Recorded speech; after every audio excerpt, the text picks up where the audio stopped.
Today we've got about 750 staff. We're in 9 different offices around the world and we work in a whole range of industries. So we still work in insurance, but we also do a lot of work in retail, we work in FMCG, we work in healthcare, we work in media. Pretty much every sector where you've got consumer data, we're fortunate enough to be working. We've been working with a very large retailer overseas to help them with their demand forecasting algorithms. So essentially this is working out how much of each product do they need to be delivering to each store every day. So if you think about a category like produce, there's a category there where, from a consumer point of view, they're really interested in making sure that when they arrive at the store, everything they need is on the shelf. But also from the company point of view, they don't want to miss out on sales, but they also don't want to have waste.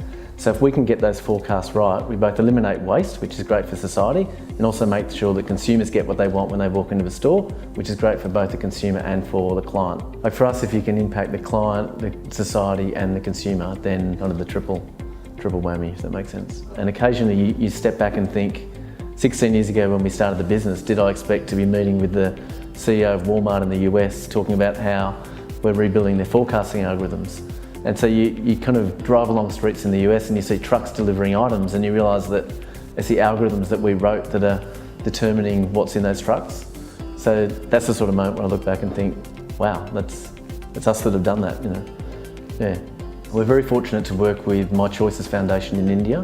So this is where we're helping leverage data there to help rescue young girls from sexual slavery. So we've been using data in India to help identify villages most at risk of that. So there's over 800,000 villages in India, and a lot of those villages have very low education. So we're using data to help identify which villages you should try and educate first to alert to the problem of traffickers coming to the village.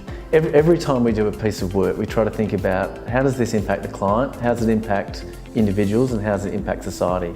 And ideally we'd find projects that do all three of those things. But increasingly, I think it's important to make sure that when you're using consumer data, you're thinking about the end consumer.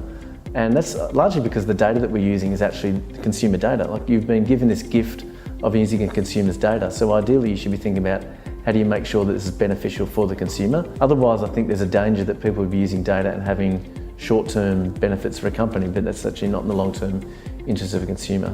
The idea that consumer data is a gift and it should be treating it accordingly. The 3 things that being an actuary kind of brings together for me: one, it's the technical skills, so it's kind of the deep technical understanding of data and analytics. Second one would be the financial skills, and the third one would be just general commercial skills. So I think bringing together those 3 elements is fairly rare. And we find that when we hire a lot of actuaries, that's the 3 things that they bring.